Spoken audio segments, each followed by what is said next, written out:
जी दोस्तों, मैं हूं अब्दुल बासित और आप देख रहे हैं कलाइडोस्कोप। कल दो तीन इंटरेस्टिंग डेवलपमेंट्स हुई हैं, उनके बारे में कुछ बात कर लेते हैं। आपको याद होगा कि मैंने कल परसों एक वीलॉग किया था। जो ईरान के फॉरेन मिनिस्टर हैं, उनका जो भारत का दौरा था, और उन्होंने जो अपनी मुलाकात थी जी दोवल साहब के साथ, उसके बारे में मैंने बताया था कि उन्होंने फिर ईरान की तरफ से एक स्टेटमेंट आई थी उस मुलाकात के बारे में, और उस स्टेटमेंट में ये कहा गया था कि अजीत दोवल ने ईरान के फॉरेन मिनिस्टर से ये कहा है कि जिन लोगों ने हजूर सल्लल्लाहु अलैहि वसल्लम की शान में गुस्ताखी की है, उनको सबक सिखाया जाएगा। अब ये जो सेंटेंस है अभी आज या कल, वो उस स्टेटमेंट से गायब हो गया। अब नई स्टेटमेंट आई है जो कि इस सेंटेंस के बग़ैर है। तो ये भी आप देख सकते हैं कि कितना ईरान पे प्रेशर है, और वो नहीं चाहता कि भारत के साथ उसके ताल्लुकात मज़ीद ख़राब हों। दूसरी तरफ कल जमात इस्लामी ने भी यहाँ इस्लामाबाद में एक एहतजाज किया और कोशिश की कि भारत के हाई कमीशन तक जाया जाए। तो बहरहाल वो एक रजिस्टर हुआ उनका एहतजाज भी। दूसरी तरफ हमने बुध को और फिर कल उसकी ख़बर आई कि भारत ने यूएई के साथ एक जो मेमोरेंडम ऑफ अंडरस्टैंडिंग है, भारतीय काबीना ने उसकी अप्रूवल दी है। और वो जो है मेमोरेंडम ऑफ अंडरस्टैंडिंग है on cooperation in the fields of industry and advance technologies. तो ये भारतीय काबीना ने इसकी अप्रूवल दे दी है। जहाँ तक भारत और यूएई के ताल्लुकात की बात है, वो पिछले कई सालों में बहुत बेहतर हुए हैं। यूएई ने, आपको याद होगा कि जब वो आईसी का काउंसिल ऑफ फॉरेन मिनिस्टर का सेशन था अबू धाबी में, तो वहाँ उन्होंने सुषमा स्वराज जो उस वक्त मरहूमा, जो उस वक्त भारत की मिनिस्टर फॉर एक्सटर्नल अफेयर्स थी, उनको ही बुलाया था। और फिर हमारे वज़ीर ख़ारजा ने उस वक्त जो थे उस प्लीनरी का बायकॉट भी किया था। तो इसके अलावा ट्रेड भी बहुत बढ़ा हुआ है, तकरीबन $60 बिलियन के करीब दो तरफ़ा तिजारत भी है।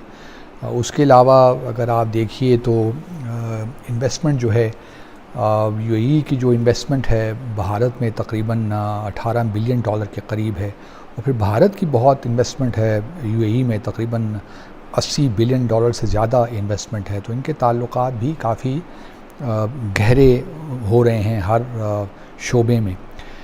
लेकिन जहाँ एक जो है ताल्लुकात बड़े अच्छे हैं, लेकिन साथ साथ जो इस वक्त एक गल्फ़ कंट्रीज़ ने भी एक, आप कह लें कि एक पोजीशन ले रखी है, क्योंकि इंडिविजुअल पोजीशन है, अभी कोई कलेक्टिव पोजीशन किसी ने नहीं ली। लेकिन यूएई ने भी भारत को तनकीद की और कहा कि जिन ओहदेदारों ने बीजेपी के जो रिमार्क्स दिए हैं माफ़ी चाहता हूँ, जो रिमार्क्स दिए हैं वो किसी तौर भी कंडोन नहीं किए जा सकते। तो ताल्लुकात में खिंचाव तो नहीं, लेकिन बहरहाल भारत को भी शायद ये बात पसंद नहीं आई होगी कि यूएई ने ये स्टेटमेंट क्यों दी। लेकिन तमाम मुस्लिम ममालिक में एक एंगर तो है। और अभी जो है कल ही हम देखते हैं कि इसराइल के जो प्राइम मिनिस्टर हैं नफ्ताली बेनेट, वो कल एक रोज़ा दौरे पे वो पहुँचे अबू धाबी, और जो नए सदर हैं शेख मोहम्मद बिन ज़ायद अल नहयान, उनसे उनकी मुलाकात हुई। क्योंकि बताया तो ये गया है कि वो जो साबिक सदर थे जिनका इंतकाल हो गया पिछले माह, उनकी ताज़ियत के लिए आए थे, और क्राउन प्रिंस जो अब सदर हैं उनको मुबारकबाद देने आए थे। लेकिन ऑब्वियसली ईरान का जो मामला वो भी डिस्कस हुआ, और कुछ लोगों का ख़्याल ये है कि इसराइल के वज़ीर आज़म ने यूएई के सदर को ये भी कहा कि आप जो इस वक्त एक प्रेशर बिल्ड हो रहा है इंडिया पे, उससे भी ज़रा लिहाज थोड़ा सा कम रखिए। मतलब ठीक है, एक मामला हो गया, लेकिन अब इसमें ये ना हो कि ओआईसी कुछ इसमें कोई कलेक्टिव पोजीशन दोबारा कोई ले ले या कोई इजलास तलब हो जाए। क्योंकि ओआईसी सेक्रेटेरिएट ने एक स्टेटमेंट तो इशू की है इस मामले में, जो कि भारत ने उसको कंडेम भी किया है, लेकिन ये ना हो कि कोई स्पेशल सेशन ओआईसी का हो जाए। तो ये शायद ये भी कुछ मेरा ख़्याल है कि शायद इसराइली प्राइम मिनिस्टर ने भारत के बिहाफ पे ये बात भी ज़रूर की होगी कि अब चूँकि भारत ने 2 जो ऑफिशियल्स हैं उनको बीजेपी से एक्सपेल कर दिया और सस्पेंड कर दिया है, तो अब जाने दीजिए, इसको ज़्यादा मत उछालिए इस मामले को।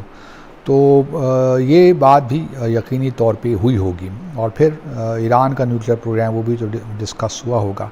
तो ये इस वक्त जो मामलात हैं भारत के हवाले से, मैं समझता हूँ कि जिस तरह मैंने पहले भी ज़िक्र किया, कोई हर्ज नहीं है अगर एक स्पेशल सेशन हो जाए, क्योंकि अभी तक बीजेपी के सदर ने कोई अपॉलॉजी नहीं, माफ़ी नहीं मांगी। सिर्फ एक्सपेल करना बात नहीं है। अभी हम देख रहे हैं कि बहुत सी मसाजिद के भी इश्यूज़ वहाँ पे आ रहे हैं। अयोध्या मॉस्क बाबरी मस्जिद का तो मामला 1992 में हो गया, लेकिन उसके बाद अब वो राम मंदिर भी बन रहा है, अगले साल तक मुकम्मल हो जाएगा।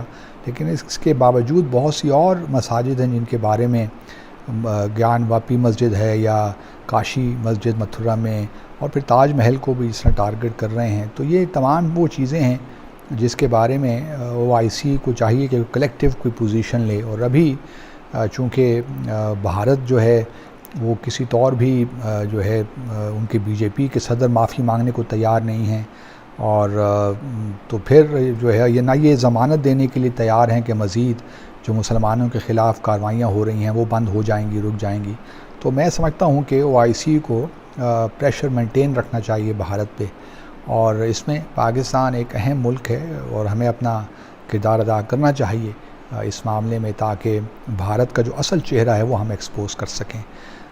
तो ये जो ईरान ने विड्रॉ की, अपना या सेंटेंस निकाला, उसके बाद ये MOU का आना भारत में, वो शायद ये बताना चाहते हैं कि हमारे ताल्लुकात में कोई प्रॉब्लम नहीं है और अभी हम आगे बढ़ेंगे और मज़ीद ताल्लुकात हमारे बेहतर होंगे। फिर इसराइल का के प्राइम मिनिस्टर का आना अबू धाबी में, और उसमें यकीनन भारत भी का ज़िक्र आया होगा किसी न किसी स्टेज पे। तो आज के लिए इतना ही। देखते रहिए कलाइडोस्कोप। अल्लाह हाफ़िज़।